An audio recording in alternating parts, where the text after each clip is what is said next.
جناب speaker, military operation کے علاوہ جو ڈرون اٹیک سے، مارٹر گولوں سے اور جیٹ بمبارمنٹ سے ہمارے معصوم لوگ شہید ہو رہے ہیں،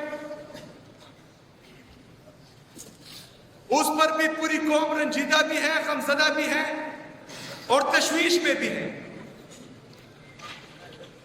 اس کے لیے جس طرح میں نے پہلی تقریر میں کہا تھا کہ ایک واضح پالیسی لائیں گے کہ کوئی بھی بندہ آئین اور قانون سے مبرا نہ ہو، اس کو یہ استثناء حاصل نہ ہو کہ وہ ڈرون اٹیک کرتا ہے یا بمبارمنٹ کرتا ہے، اس سے کولیٹرل ڈیمیج ہوتا ہے، اور جب لوگ احتجاج کرتے ہیں آپ کے سامنے تو آپ سامنے سے فائر کرتے ہیں، لوگوں کو شہید کرتے ہیں اور اوپر سے پھر کہتے ہیں کہ خارج نے فائرنگ کی۔ تو ایسے لوگوں کو ہم نے قانون کے کٹہرے میں لانا ہوگا، کیونکہ اس طرح سے یہ ظالم بن رہے ہیں۔ 5 بندوں پر ہم کچھ کہتے نہیں ہیں تو یہ 21 مرتے ہیں، آج 21 ہیں، کل 50 ہوں گے، کل 50 ہوں گے،